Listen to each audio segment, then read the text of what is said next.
Welcome to your daily video and audio Bible, with transcripts to keep you focused, with Old Testament and Psalms read by Matt, and New Testament and Proverbs read by Ruth.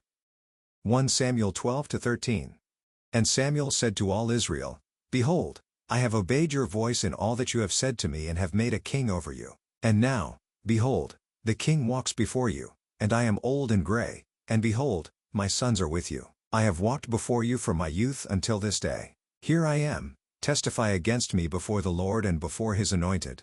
Whose ox have I taken? Or whose donkey have I taken? Or whom have I defrauded? Whom have I oppressed? Or from whose hand have I taken a bribe to blind my eyes with it? Testify against me and I will restore it to you. They said, You have not defrauded us or oppressed us or taken anything from any man's hand. And he said to them, The Lord is witness against you, and his anointed is witness this day, that you have not found anything in my hand. And they said, He is witness. And Samuel said to the people, The Lord is witness, who appointed Moses and Aaron and brought your fathers up out of the land of Egypt. Now therefore stand still that I may plead with you before the Lord concerning all the righteous deeds of the Lord that he performed for you and for your fathers. When Jacob went into Egypt, and the Egyptians oppressed them, then your fathers cried out to the Lord, and the Lord sent Moses and Aaron, who brought your fathers out of Egypt and made them dwell in this place. But they forgot the Lord their God, and he sold them into the hand of Sisera, commander of the army of Hazor, and into the hand of the Philistines, and into the hand of the king of Moab. And they fought against them. And they cried out to the Lord and said, We have sinned, because we have forsaken the Lord and have served the Baals and the Ashtaroth. But now deliver us out of the hand of our enemies, that we may serve you. And the Lord sent Jerubbaal and Barak and Jephthah and Samuel and delivered you out of the hand of your enemies on every side, and you lived in safety. And when you saw that Nahash the king of the Ammonites came against you, you said to me, No, but a king shall reign over us, when the Lord your God was your king. And now behold the king whom you have chosen, for whom you have asked. Behold, the Lord has set a king over you. If you will fear the Lord and serve him and obey his voice and not rebel against the commandment of the Lord, and if both you and the king who reigns over you will follow the Lord your God, it will be well. But if you will not obey the voice of the Lord, but rebel against the commandment of the Lord, then the hand of the Lord will be against you and your king. Now therefore stand still and see this great thing that the Lord will do before your eyes. Is it not wheat harvest today? I will call upon the Lord, that he may send thunder and rain. And you shall know and see that your wickedness is great, which you have done in the sight of the Lord, in asking for yourselves a king. So Samuel called upon the Lord, and the Lord sent thunder and rain that day, and all the people greatly feared the Lord and Samuel. And all the people said to Samuel, Pray for your servants to the Lord your God, that we may not die, for we have added to all our sins this evil, to ask for ourselves a king. And Samuel said to the people, Do not be afraid, you have done all this evil. Yet do not turn aside from following the Lord, but serve the Lord with all your heart. And do not turn aside after empty things that cannot profit or deliver, for they are empty. For the Lord will not forsake his people, for his great name's sake, because it has pleased the Lord to make you a people for himself. Moreover, as for me, far be it from me that I should sin against the Lord by ceasing to pray for you, and I will instruct you in the good and the right way. Only fear the Lord and serve him faithfully with all your heart. For consider what great things he has done for you. But if you still do wickedly, you shall be swept away, both you and your king. Saul lived for 1 year and then became king.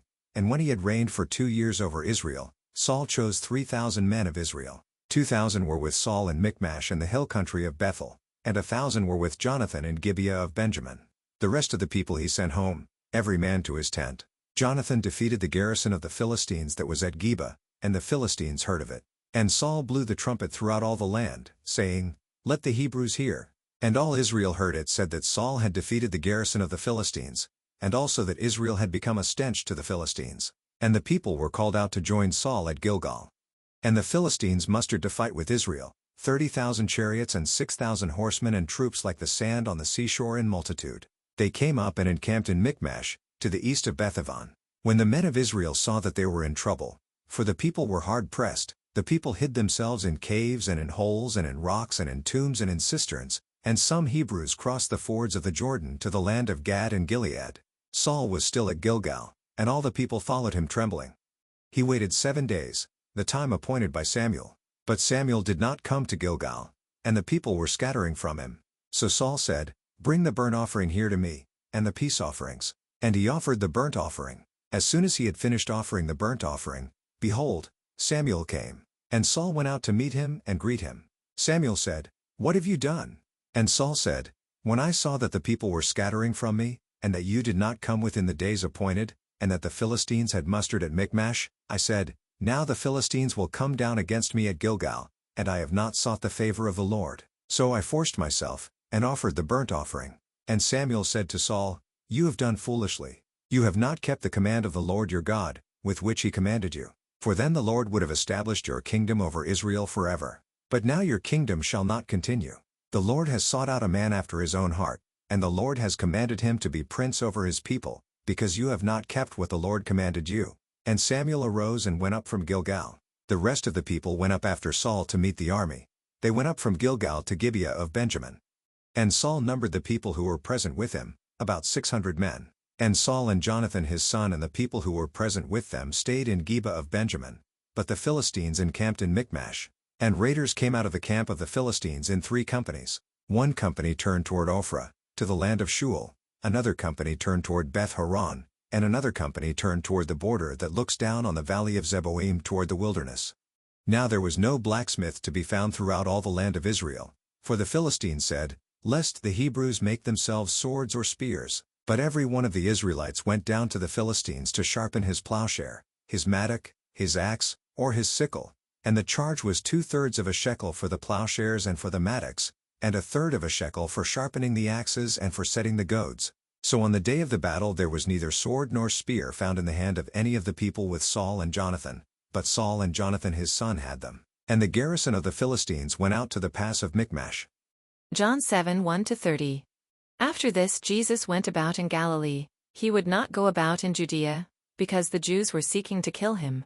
Now the Jews' feast of booths was at hand. So his brothers said to him, "Leave here and go to Judea, that your disciples also may see the works you are doing. For no one works in secret if he seeks to be known openly. If you do these things, show yourself to the world." For not even his brothers believed in him. Jesus said to them, "My time has not yet come, but your time is always here. The world cannot hate you, but it hates me because I testify about it that its works are evil. You go up to the feast. I am not going up to this feast, for my time has not yet fully come." After saying this, he remained in Galilee. But after his brothers had gone up to the feast, then he also went up, not publicly but in private. The Jews were looking for him at the feast, and saying, "Where is he?" And there was much muttering about him among the people, while some said, "He is a good man." Others said, "No, he is leading the people astray." Yet for fear of the Jews no one spoke openly of him. About the middle of the feast, Jesus went up into the temple and began teaching. The Jews therefore marveled, saying, "How is it that this man has learning, when he has never studied?" So Jesus answered them, "My teaching is not mine, but his who sent me. If anyone's will is to do God's will, he will know whether the teaching is from God or whether I am speaking on my own authority. The one who speaks on his own authority seeks his own glory. But the one who seeks the glory of him who sent him is true, and in him there is no falsehood. Has not Moses given you the law? Yet none of you keeps the law. Why do you seek to kill me?" The crowd answered, "You have a demon. Who is seeking to kill you?" Jesus answered them, "I did one work and you all marvel at it. Moses gave you circumcision, not that it is from Moses, but from the fathers, and you circumcise a man on the Sabbath. If on the Sabbath a man receives circumcision, so that the law of Moses may not be broken, are you angry with me because on the Sabbath I made a man's whole body well? Do not judge by appearances, but judge with right judgment." Some of the people of Jerusalem therefore said, "Is not this the man whom they seek to kill? And here he is, speaking openly, and they say nothing to him. Can it be that the authorities really know that this is the Christ? But we know where this man comes from, and when the Christ appears, no one will know where he comes from." So Jesus proclaimed, as he taught in the temple, "You know me, and you know where I come from. But I have not come of my own accord. He who sent me is true, and him you do not know. I know him, for I come from him, and he sent me." So they were seeking to arrest him, but no one laid a hand on him, because his hour had not yet come. Psalm 108, a song. A psalm of David. My heart is steadfast, O God, I will sing and make melody with all my being. Awake, O harp and lyre. I will awake the dawn. I will give thanks to you, O Lord, among the peoples.